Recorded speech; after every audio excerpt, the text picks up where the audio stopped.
कृष्णाय वासुदेवाय हरे परमात्मने प्रणतक्लेशनाशाय गोविंदाय नमो नमः।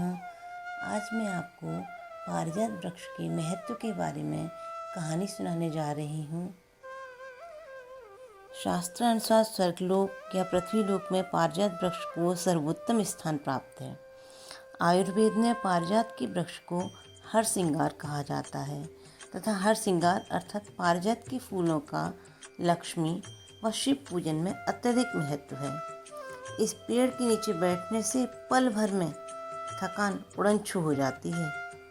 पुराण प्रेम सुख सागर के अनुसार अज्ञातवास भोग रहे पांडव माता कुंती के साथ उत्तर प्रदेश के बाराबंकी जिला के गांव किंटूर में आए थे, जहां उन्होंने एक शिव मंदिर की स्थापना की ताकि उनकी माता अपनी इच्छा अनुसार पूजा अर्चना कर सकें।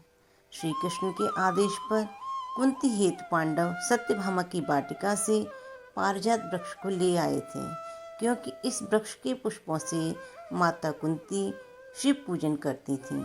इस तरह से स्वर्गलोक से आया वृक्ष किंटूर गांव का हिस्सा बन गया। हरिवंश पुराण के अनुसार पारिजात के वृक्ष को कल्प वृक्ष कहा जाता है तथा इसकी उत्पत्ति समुद्र मंथन से हुई थी। इस वृक्ष को देवराज इंद्र स्वर्गलोक ले गए थे।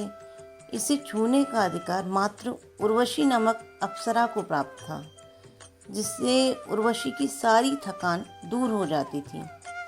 पारिजात एकमात्र ऐसा वृक्ष है जिस पर बीज नहीं लगते व इसकी कलम बोने पर दूसरा वृक्ष नहीं लगता। इस अद्भुत वृक्ष पर पुष्प जरूर खिलते हैं, लेकिन वे भी मात्र रात्रि में तथा प्रातः होने पर सभी फूल मुरझा जाते हैं।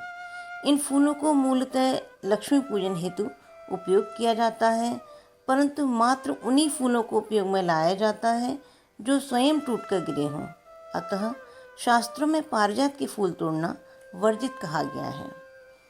हरिवंश पुराण के अनुसार एक समय देवऋषि नारद श्री कृष्ण से मिलने पृथ्वीलोक आए।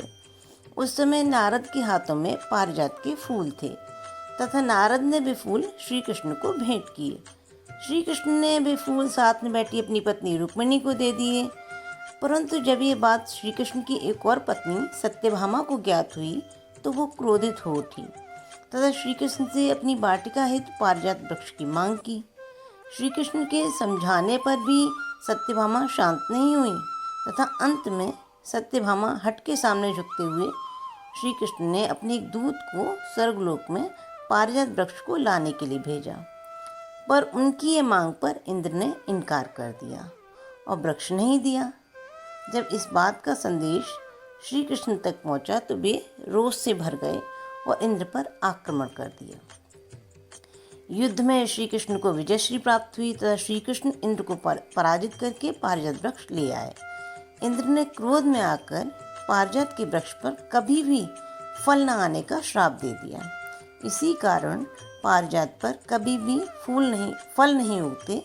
उनके वचनों के अनुसार श्री कृष्ण ने पारिजात को लाकर सत्यभामा की वाटिका में लगवा दिया, परंतु सत्यभामा को सबक सिखाते हुए कुछ ऐसा किया कि रात्रि में पारिजात पर फूल तो उगते थे, परंतु वे उनकी प्रिय पत्नी रुक्मिणी, जो लक्ष्मी जी का ही अवतार थी, की वाटिका में ही गिरते थे। अतः आज भी जब इस वृक्ष के पुष्प झड़ते हैं तो पेड़ से काफ़ी दूर जाकर गिरते हैं। ओम श्री कृष्णाय वासुदेवाय हरे परमात्मने प्रणतक्लेशनाशाय गोविंदाय नमो नमः।